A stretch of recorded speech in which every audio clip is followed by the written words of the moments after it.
lemon powder, chili.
Wow, so good.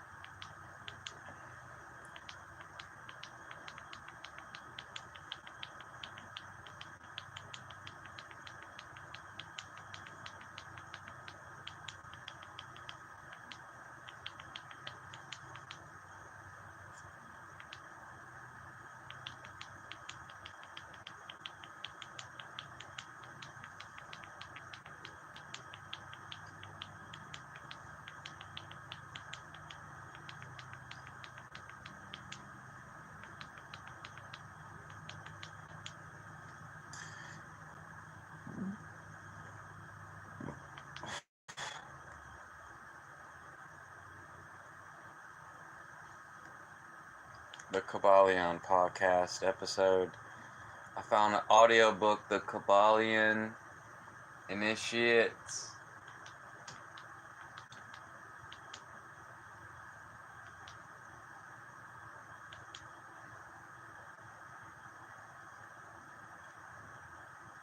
Oh, that one costs money.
Hello, Dion.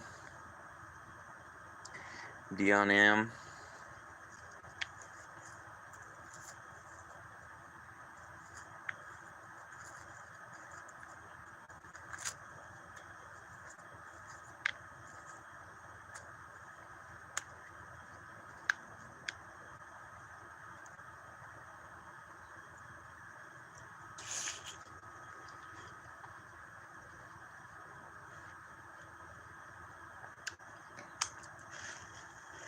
Hello, Little Timmy's YouTube channel. See you later, Dion.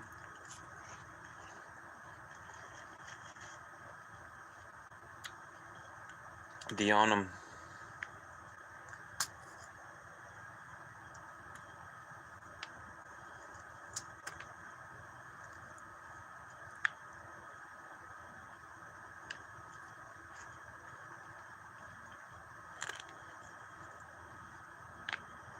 Later, Little Timmy's YouTube channel.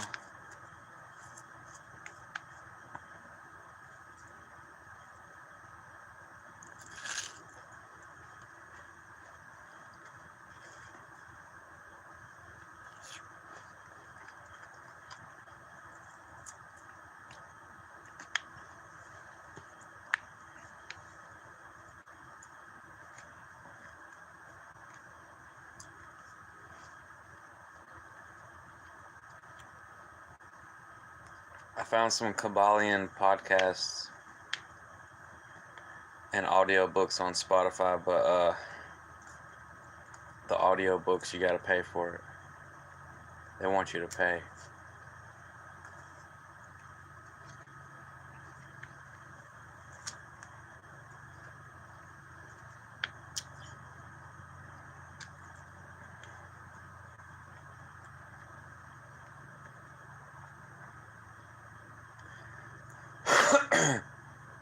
Yo, hi, Dion.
The Kabbalion, a study of the Hermetic philosophy of ancient Egypt and Greece, by 3 initiates. The lips of wisdom are closed, except to the ears of understanding. Originally published by the Yogi Publication Society, Masonic Temple, Chicago, Illinois, copyright 1908. This recording is a production of the Master Key Society. Copyright 2021, Master Key Society. To Hermes Trismegistus, known by the ancient Egyptians as the Great Great and Master of Masters, this little volume of Hermetic teachings is reverently dedicated. Introduction. We take great pleasure in presenting to the attention of students and investigators of the secret doctrines this little work based upon the world-old Hermetic teachings. There has been so little written upon this subject, notwithstanding the countless references to the teachings in the many works upon occultism, that the many earnest searchers after the arcane truths will doubtless welcome the appearance of the present volume. The purpose of this work is not the enunciation of any special philosophy or doctrine, but rather is to give to the students a statement of the truth that will serve to reconcile the many bits of occult knowledge that they may have acquired, but which are apparently opposed to each other, and which often serve to discourage and disgust the beginner in the study. Our intent is not to erect a new temple of knowledge, but rather to place in the hands of the student a master key with which he may open the many inner doors in the temple of mystery through the main portals he has already entered. There is no portion of the occult teachings possessed by the world which have been so closely guarded as the fragments of the Hermetic teachings which have come down to us over the tens of centuries which have elapsed since the lifetime of its great founder, Hermes Trismegistus, the scribe of the gods, who dwelt in old Egypt in the days when the present race of men was in its infancy. Contemporary with Abraham, and, if the legends be true, an instructor of that venerable sage, Hermes was, and is, the great central sun of occultism, whose rays have served to illumine the countless teachings which have been promulgated since his time. All the fundamental and basic teachings embedded in the esoteric teachings of every race may be traced back to Hermes. Even the most ancient teachings of India undoubtedly have their roots in the original Hermetic teachings. From the land of the Ganges, many advanced occultists wandered to the land of Egypt and sat at the feet of the master. From him they obtained the master key, which explained and reconciled their divergent views, and thus the secret doctrine was firmly established.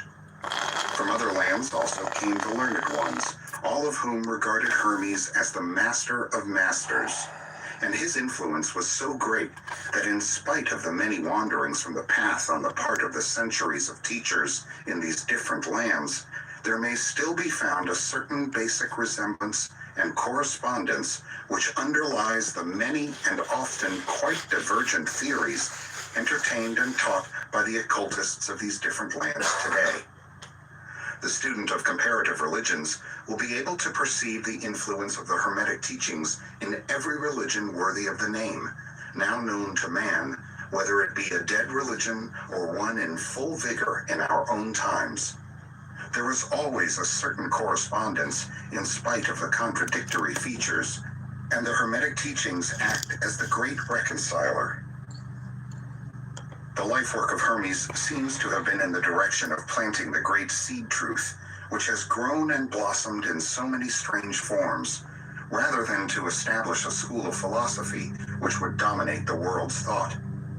But nevertheless, the original truths taught by him have been kept intact in their original purity by a few men in each age, who, refusing great numbers of half-developed students and followers, followed the Hermetic custom and reserved their truth for the few who were ready to comprehend and master it. From lip to ear, the truth has been handed down among the few. There have always been a few initiates in each generation in the various lands of the earth who kept alive the sacred flame of the Hermetic teachings, and such have always been willing to use their lamps to relight the lesser lamps of the outside world, when the light of truth grew dim and clouded by reason of neglect, and when the wicks became clogged with foreign matter. There were always a few to tend faithfully the altar of the truth, upon which was kept alight the perpetual lamp of wisdom. These men devoted their lives to the labor of love, which the poet has so well stated in his lines. Oh, let not the flame die out, cherished age after age in its dark cavern, in its holy temples cherished. Fed by pure ministers of love, let not the flame die out. These men have never sought popular approval, nor numbers of followers. They are indifferent to these things, for they know how few there are in each generation who are ready for the truth, or who would recognize it if it were presented to them. They reserve the strong meat for men, while others furnish the milk for babes. They reserve their pearls of wisdom for the few elect who recognize their value and who wear them in their crowns instead of casting them before the materialistic, vulgar swine who would trample them in the mud and mix them with their disgusting mental food.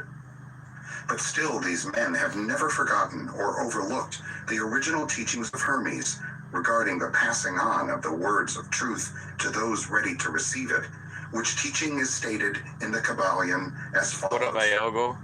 Where fall the footsteps of the master, the ears of those ready for his teaching open wide. And again, when the ears of the student are ready to hear, then cometh the lips to fill them with wisdom. But their customary attitude has always been strictly in accordance with the other Hermetic aphorism, also in the Kybalion. The lips of wisdom are closed, except to the ears of understanding. There are those who have criticized this attitude of the Hermetists, and who have claimed that they did not manifest the proper spirit in their policy of seclusion and reticence. But a moment's glance back over the pages of history will show the wisdom of the masters, who knew the folly of attempting to teach to the world that which it was neither ready or willing to receive. The Hermetists have never sought to be martyrs, and have instead sat silently aside with a pitying smile on their closed lips, while the heathen raged noisily about them in their customary amusement of putting to death and torture the honest but misguided enthusiasts who imagined that they could force upon a race of barbarians the truth capable of being understood only by the elect who had advanced along the path. And the spirit of persecution has not as yet died out in the land. There are certain Hermetic teachings which, if publicly promulgated, would bring down upon the teachers a great cry of scorn and revilement from the multitude, who would again raise the cry of crucify, crucify. In this little work, we have endeavored to give you an idea of the fundamental teachings of the Kybalion, striving to give you the working principles, leaving you to apply them yourselves, rather than attempting to work out the teaching in detail.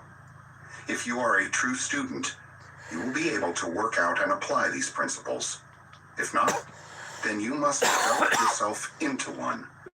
Otherwise, the Hermetic teachings will be words to you. The Three Initiates. Damn, that's 4 Chapter hours 1. long. The Hermetic Let's philosophy. just skip through to halfway and see what it The lips sounds of like. wisdom are closed, except to the ears of that there is a harmony, agreement, and correspondence between the several planes of manifestation, life, and being. This truth is a truth because all that is included in the universe emanates from the same source, and the same laws, principles, and characteristics apply to each unit or combination of units of activity, as each manifests its own phenomena upon its own plane. For the purpose of convenience of thought and stock, the Hermetic philosophy considers that the universe may be divided into 3 great classes of phenomena, known as the 3 great planes, namely, 1, the great physical plane, 2, the great mental plane, 3, the great spiritual plane. These divisions are more or less artificial and arbitrary, for the truth is that all of the 3 divisions are but ascending degrees of the great scale of life, the lowest point of which is undifferentiated matter, and the highest point that of spirit. And moreover, the different planes shade into each other, so that no hard and fast division may be made between the higher phenomena of the physical and the lower of the mental, or between the higher of the mental and the lower of the spiritual. In short, the 3 great the subject of these different planes. Still, we think it well to give a general description of the same at this point. Okay, so that was a little bit of the Kybalion. I don't know. Don't know what it's about. No, professor. You don't have any black spots or anything. No big green things on your teeth. So yeah, why do we have a fish on the back of our car? The fish on the back of your car, Christians, we know, drive around with a fish on the bumper. The fish is supposedly a first century symbol for Christianity. We're told that the first century Christians, the way Masons have a particular handshake, or some societies have a certain word that they use to denote each other. The Christians, we're told, used to draw a quarter circle, and the other person would draw the other quarter circle over it, making a fish, and that was a code for letting you know that they were a Christian, because Jesus was the great fisherman. The Pope today, Holy Father, is referred to as the great fisherman, the fisher of men. That goes back to actually this whole concept of the fisher of men. Remember Amos and Andy used to have kingfish, and and he belonged to a Masonic order called the Mystic Knights of the Sea. Well, in point of fact, there is a Masonic order called Mystic Knights of the Sea, and it is connected to the age of Pisces, and it is a Masonic order in point of fact. But Robin Williams, a few years back, made a movie called Fisher King, Kingfish. This is a very ancient concept of the kingfish or fisher king, or the fisher of men, the Messiah. It's a symbol, but the symbol can be traced back to the ancient Sumerians and the Assyrians. The Assyrians had, Sumerians actually, even before Assyria, had a god they call Anis. I think it was Onnaes, something like that, Anis the fishman. And that he came out of the sea and taught the Sumerians great religious concepts and all kinds of wonderful teachings of Anis the fishman. And he became, and of course today the Pope wears the fish headdress. The Pope's mitre is actually a fish head, and he's called the Great Fisherman. All of this goes back to Pisces. Pisces is one of the constellations of the zodiac. It's symbolized by the fish. And of course, Pisces, the astrological symbol of Pisces, is two fish going in opposite directions. And actually, the way it appears in heavens, it's not on the level; it's on an angle. And so the ancients said that Pisces, one of the constellations of the zodiac, which incidentally is each constellation, we're told, is about 2,150 years long. So every 2,150 years, the world goes into a new constellation of the zodiac. And so for the past 2,000 years, the world has existed in the age of Pisces. Pisces, the two fish. And consequently, Christianity has been dominating the Western world for 2,000 years. And now we're going into 2003. And so for 2003 years, of the 2,150 years, the world has existed in the age of Pisces. And therefore, as Christians will tell you, we're living in the last days, the end times. Damn, that was him back in 2003. The end times of the age of Pisces. Then when the age of Pisces is finally over, and when is it over? Well, we don't know exactly. Back in 2003, I just got my driver's license. Some people say it started at 5 BCE, some people say 4 BCE, others say obviously it had to be at 1 AD. So there's a room for discussion as to when Christianity actually started. Well, whenever it started, that's when the age of Pisces started. Well, now you've got a problem, because who knows when it actually started and when it didn't. Because everybody's got, the Egyptians say one thing, the Babylonians say something else, the American Indians say something, astrologers today say something else. We're all talking about the same thing, the starting of the age of Pisces, or the 2,150 years of the earth under the age of the fish. And this is why the Bible has Jesus saying, no man knows the day or the hour, only the Father in heaven, not even the Son. So consequently, nobody knows for sure when the age begins.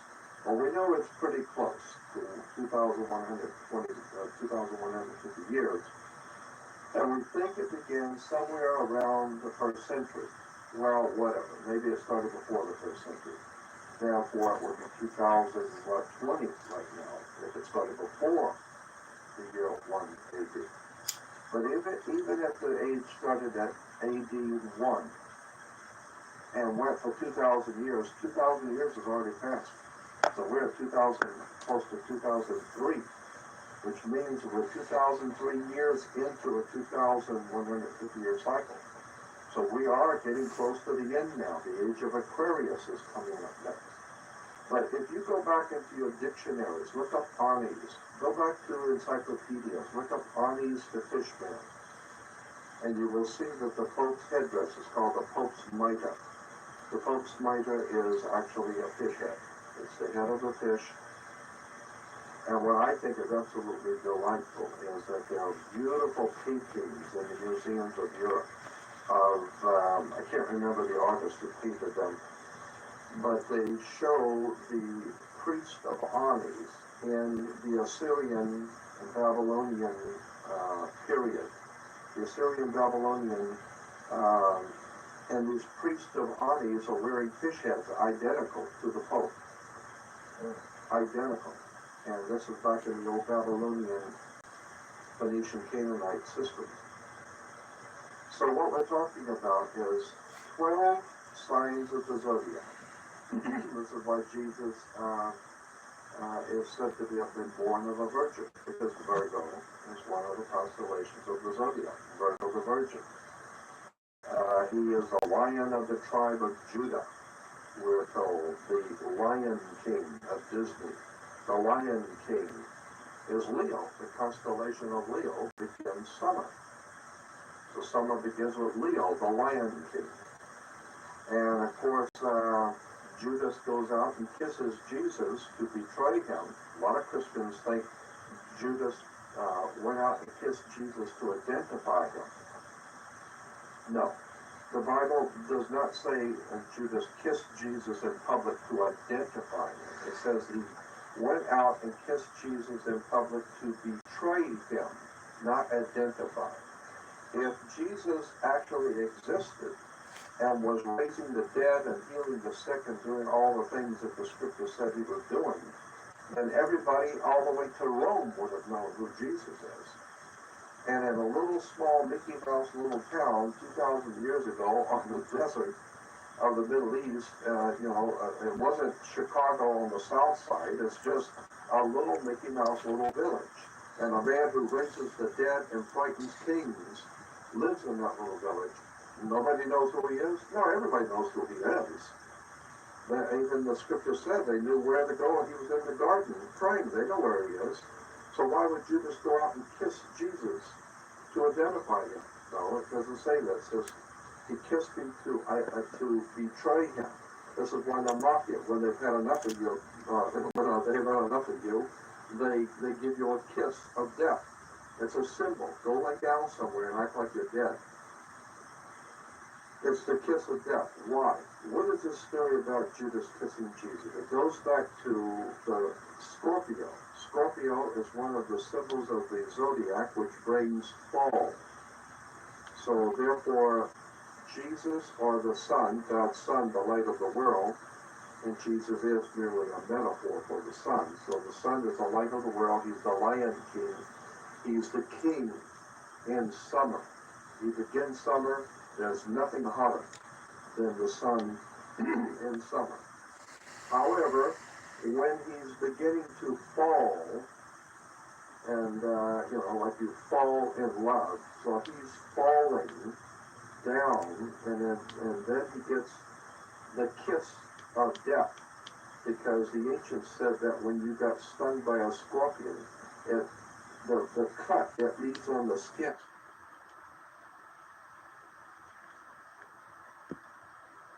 Y'all remember that Jordan Maxwell?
Brennan Gray.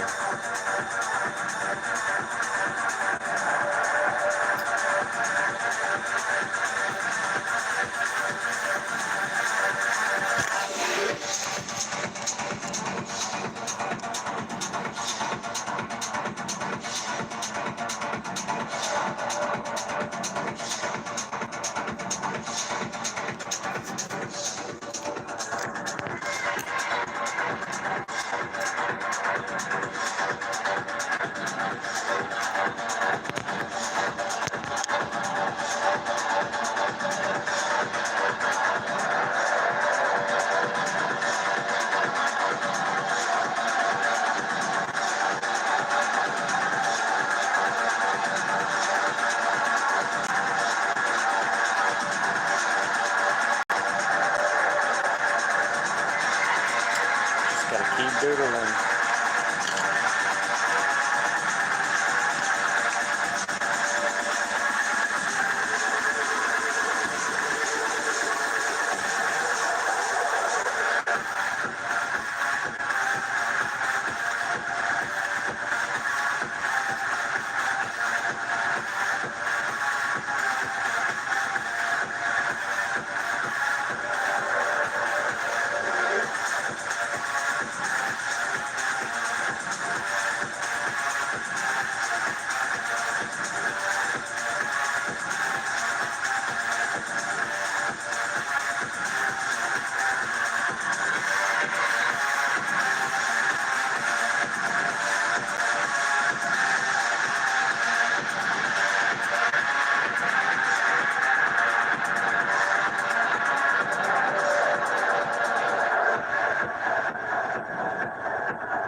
Vernon Gray?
Couch potato. Watched this video about space yesterday. Like space is terrifying or something, and it was explaining about how small our galaxy is and how it's actually colliding with another galaxy, and how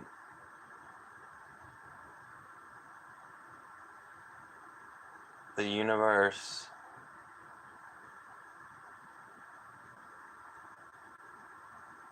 there's lots of space between universes,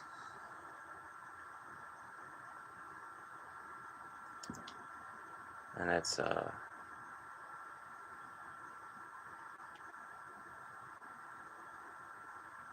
it's ever expanding, and it's gonna die one day.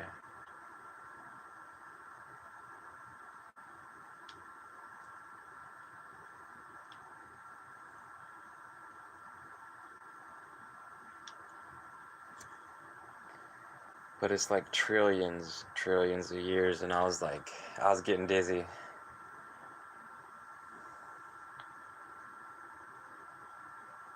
I was getting dizzy thinking about so much time and space.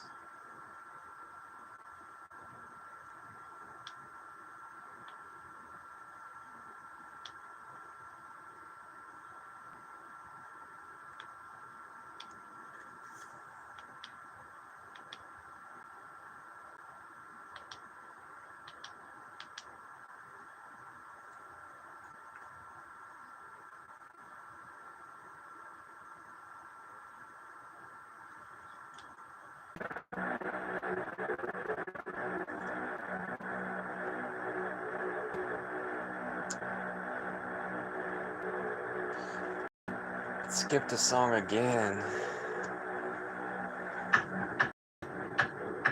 It was a Charlotte DeWitt song too.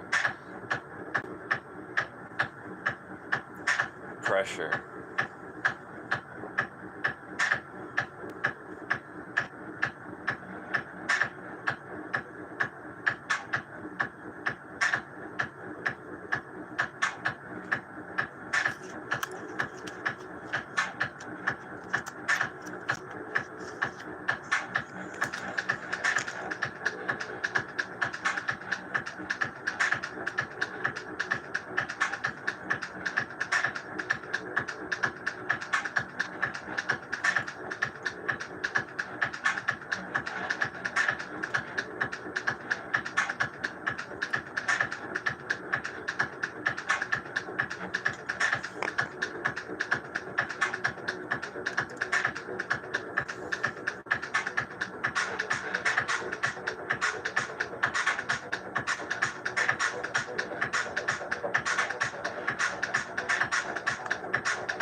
Vinci deck.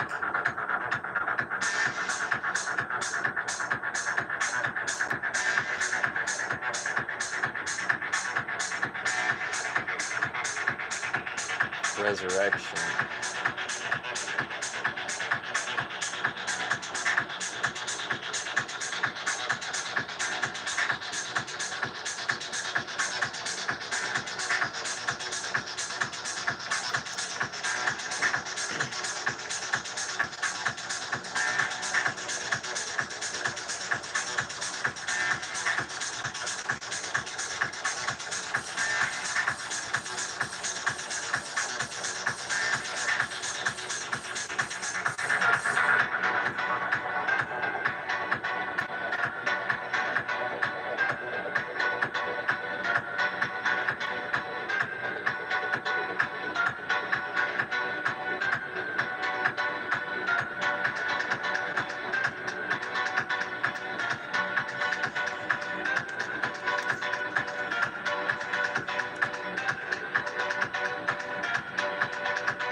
Hulu on Disney.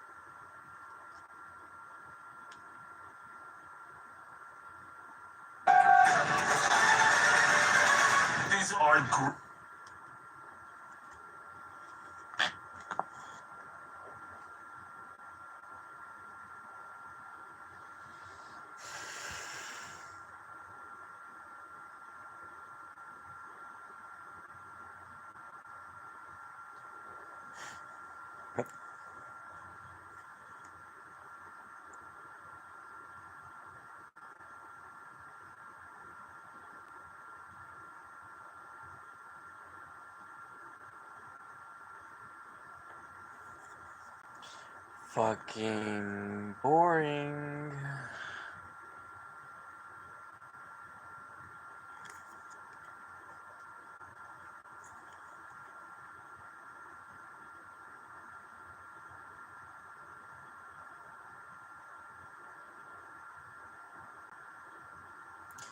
That's what it's like, though, in the outer space.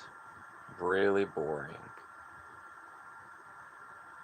And then when it all dissolves apart, it's just gonna be a vast emptiness, space of boringness. Still get dizzy trying to think about it, though.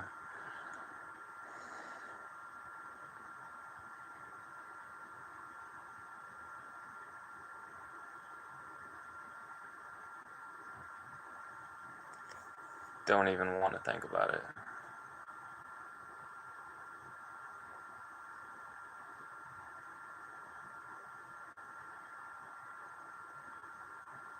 My bad.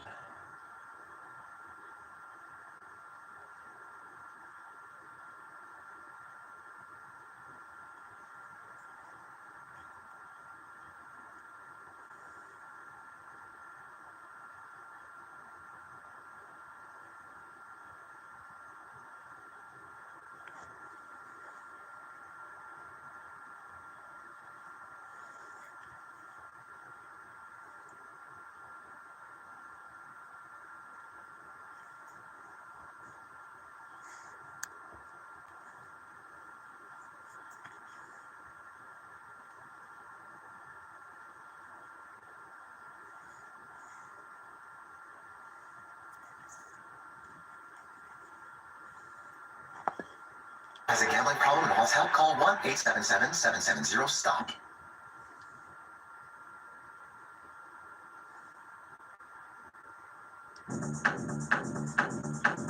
Oh wow, I didn't have to start it over that time.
That's my baby.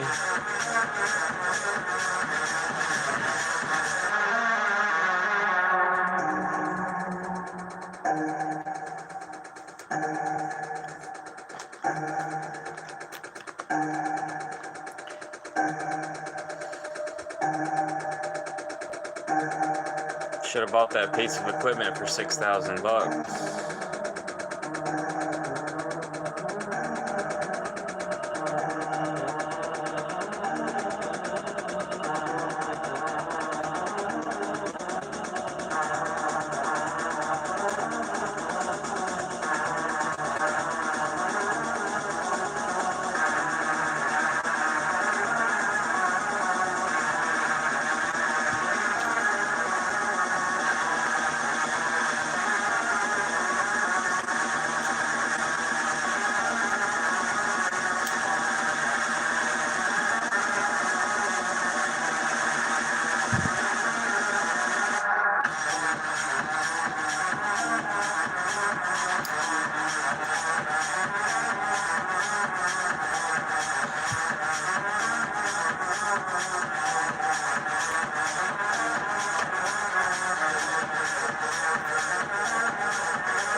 This song is dope.